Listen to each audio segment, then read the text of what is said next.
రాండ్రిగా ఏ మాత్రం లేట్ చేయకుండా జల్దీ నా ముచ్చట్లు షురు చేసుకుందాం. ధూమ్ ధామ్ ముచ్చట్లు షురు. అన్నట్టు ఎమ్మెల్సీ ఉప ఎన్నికలు ఉన్నాయి కదా, ఈ సోమవారం నాడే ఓట్లు. ఎమ్మెల్సీ అంటే పెద్దల సభలో కూసునేటోళ్ళు, బాగా చదువుకున్నోళ్ళే పోటీలో ఉంటారు. సభల పెద్ద మనుషులు లెక్క ఉంటారు. ఏది పడితే అది, ఎట్లా పడితే అట్లా చిల్లర మల్లర ముచ్చట్లు మాట్లాడొద్దు కదా. అసాంటి పెద్దల సభను పెద్దల సభ లెక్క ఉంచుతారా లేకుంటే బూతుల సభ లెక్క మారుస్తారా, అది మీ చేతులలోనే ఉన్నది. ముచ్చటేందో పురాగా చూడురు, మీరే సమజవుతుంది. ఉమ్మడి నల్గొండ వరంగల్ ఖమ్మం ఎమ్మెల్సీ ఉప ఎన్నికలు ఈ 27వ తారీఖు నాడే ఉన్నాయి కదా. మన గులాబీ పార్టీ తరపున ఏనుగుల రాకేష్ రెడ్డి సారు పోటీ చేస్తుండోళ్ళ మీకు కూడా ఎరికయ్యే ఉండాలి. ప్రచారంలా రాకేష్ రెడ్డి సారే అందరికంటే ముందున్నాడు. చదువుకున్నోళ్ళందరూ ఈ సారెంబడే ఉన్నారు. రాకేష్ రెడ్డి తరపున అటు రామన్న ఇటు హరీష్ అన్న బీఆర్ఎస్ లీడర్లు ఊరూరుకు పోయి ప్రచారం చేస్తున్నారు. అసలు ఈ ఎలక్షన్లలో కారు పార్టీకి ఎందుకు గెలిపియాలే, చెయ్యి పార్టీకి ఎట్లా బుద్ధి చెప్పాలనో వివరంగా చెప్తున్నారు. ఇక్కడ దిక్కేమో గోల్డ్ మెడలిస్ట్ ఉన్నాడు బీఆర్ఎస్ పార్టీ నుంచి, అక్కడ దిక్కేమో పచ్చి బ్లాక్ మెయిలర్ ఉన్నాడు. ఎవరు కావాల గ్రాడ్యుయేట్ల తరఫున ఎవరు ప్రతినిధిగా ఉండాలి, ఎవరు పట్టభద్రులకు ప్రాతినిధ్యం వహించాలి, ఎవరు పట్టభద్రుల తరఫున రేపటి రోజున శాసన మండలిలో ఉండాలి, మీరే నిర్ణయించండి అని చెప్పి నేను కోరుతా ఉన్నాను. ఒక సామాన్యుడు మీలోంచి వచ్చిన రాకేష్ రెడ్డి ఉండాలనా, లేదా ఇవాళ రేవంత్ రెడ్డి అండ చూసుకొని బ్లాక్ మెయిల్ చేస్తూ మరి పూర్తి స్థాయిలో కోట్ల రూపాయలు సంపాదించి ఇవాళ మొత్తంగా 56 క్రిమినల్ కేసులు ఎదుర్కొంటున్న ఒక బ్లాక్ మెయిలర్ ఉండాలని ఆలోచించండి. ఇటు బిట్స్ పిలాని, అటేమో పల్లి బట్టాని, ఏం కావాలో మీరే ఆలోచించుకోండి. ఈడ రాకేష్ రెడ్డి సార్ గురించి మీకు బరాబరి చెప్పాలి. ఈయనే ఉత్తపచ్చి మనిషి కాదు. చిన్నప్పటి సంది కష్టపడి చదువుకున్నాడు. 10వ తరగతి ఇంటర్మీడియట్ లా స్టేట్ ఫస్ట్. బిట్స్ పిలాని అసంటూ పెద్ద కాలేజీలో సీట్స్ సంపాదించిండు. ఫారెస్ట్ లో కొలువులు చేసిండు. ప్రజాసేవ చేసేందుకు సొంతూరుతో పట్టిండు. రాజకీయంలో చేరిండు.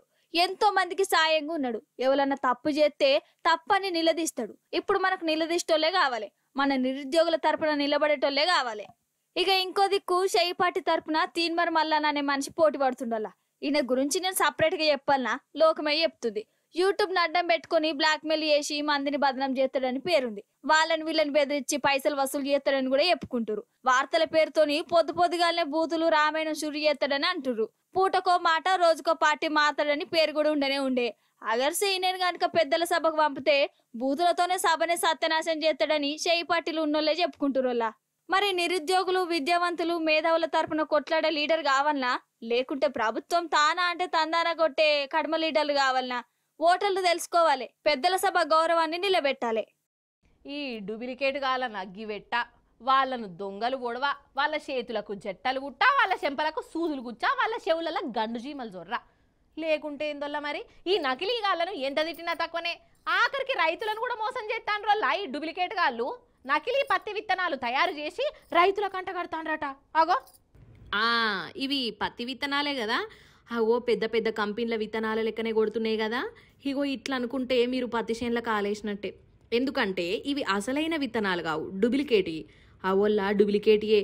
మన ఆదిలాబాద్ దస్నాపూర్ ఏరియాలో ఒక గోదాంలా గిట్ల నకిలీ పత్తి విత్తనాల దందా ఎత్తాన్రు. మంచిగా కలర్లు గిలర్లు వేసి పెద్ద పెద్ద కంపెనీల కవర్లల్లో వాటిని పొట్లం కట్టి రైతులకు అంటగడతాండ్రు. ఇక కవర్లను చూసి మోసపోయేటోళ్ళు చాలా మంది ఉన్నారు కదా.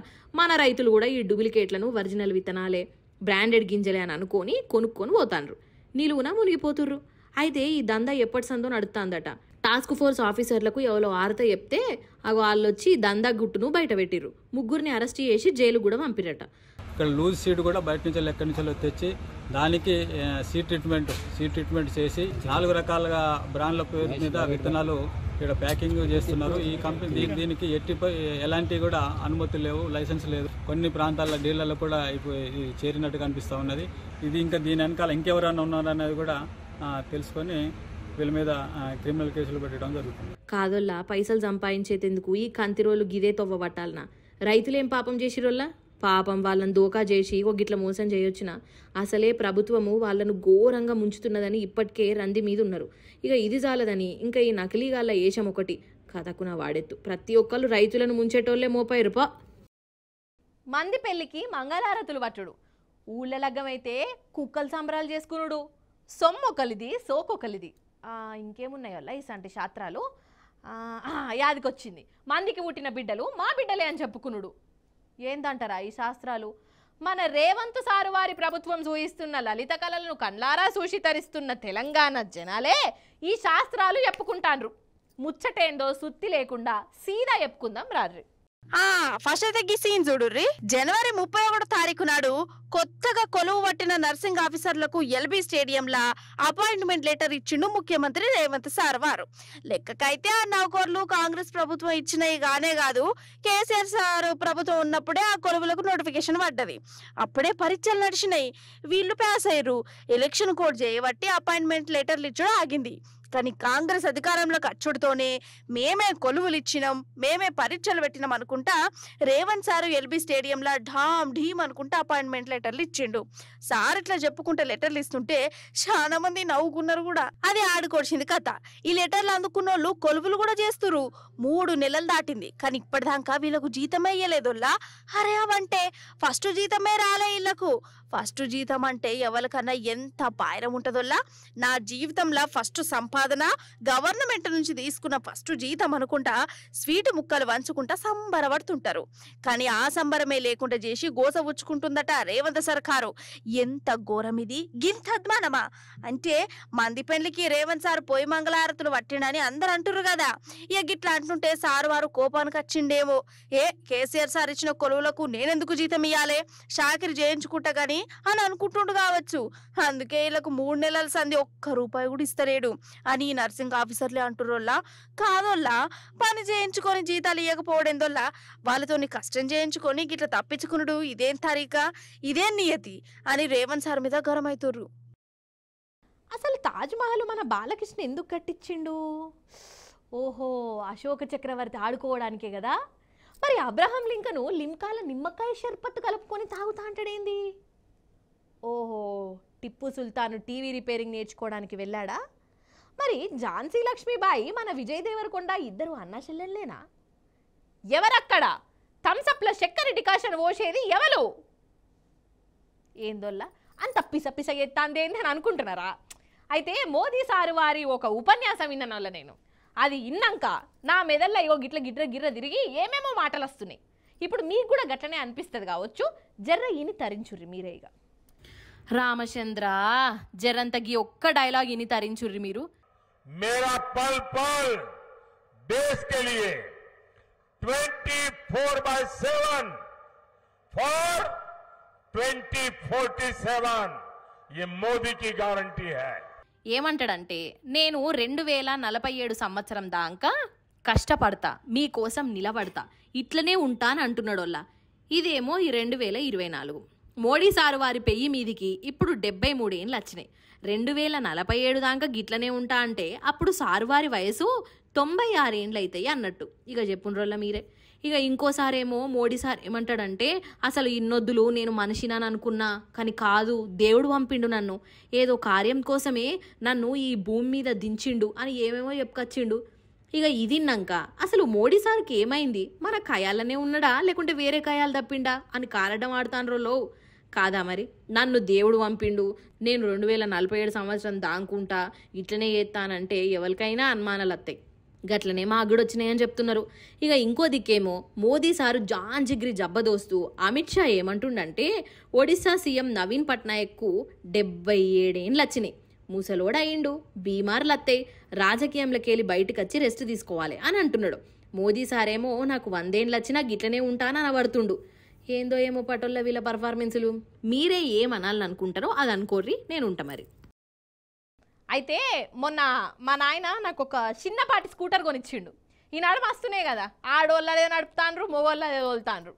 అయితే ఆ స్కూటర్ను నడుపుతుంటే నాకు గజ్జుమంటున్నదల్లా, ఎవరికి గుద్దుతానో ఎవరికి టక్కరి ఎత్తానో ఇగో గిట్లనే భయపడుకుంటా వణుకుంటా తోలుతున్నా. 2 సార్లు పడ్డది కూడా బండి. మరి స్కూటర్ నడుపుతున్న నాకే గిట్లుంటే గాలి మోటార్ నడిపేటోళ్లకు ఇంకెట్లుండాలి కావచ్చు, వాళ్ళకు ఎంత ధైర్యం ఉండాలి కదా, గిట్లనే అనిపిస్తుంది. ఇంతకు గాలి మోటార్ ముచ్చట ఎందుకు వచ్చిందయ్యా అనంటే ఇగో గిందుకు. ఆగో, మోగుల మీద చూడుర్రి గాలి మోటార్ వస్తుంది, బెయ్యి అనుకుంటా కేదార్నాథ్ ఉన్నది కదా, ఆడనేనోళ్ళ 6 ప్యాసింజర్లు ఈ గాలి మోటార్లో కూర్చొని కేదార్నాథ్కి వస్తుర్రు. కానీ అంతల్ని ఏమైందో చూడు.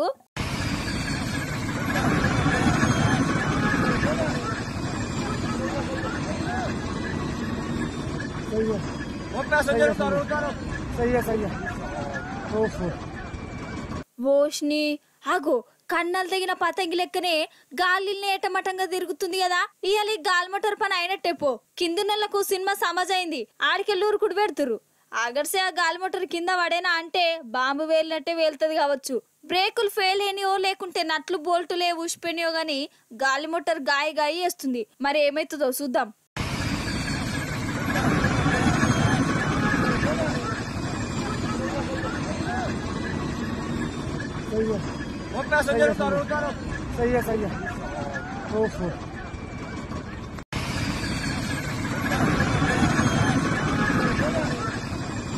అమ్మయ్యా అవి చూసిరా జనాలకు దూరంగా పట్టుకోయా ఆ పిండు డ్రైవరు అసలు ఇది ఒరిజినల్ గాలి మోటారా లేకుంటే చిన్న పొరలు ఆడుకునే బొమ్మ గాలి మోటార్ అన్నట్టే అనిపించింది జర్రసేపు అయితే ఈ గాలి మోటార్ నడుపుతున్న ఆయనను ఎంత తారీఫ్ చేసినా తక్కువనే పానాలు ఉంటే పోతే తెలియదు గాని ఏటైతే అటాయి అనుకుంటా ధైర్యం చేసి గిట్ల పైలంగా ఆపిండు ఎవ్వరికేం కాలే అదే నా ఆసుంటోళ్ళు అయితేనా ఆ డ్రైవర్ సీట్లో కూర్చుంటేనే చల్లటి చెమటలొచ్చు చేతులోనుకు ఇష్టం వచ్చిన కట్టుకవుతు కావచ్చు మొత్తానికి కిస్మత్ అంటే ఈ గాలి మోటార్లు ఉన్నోళ్ళదేపో అంతే కదా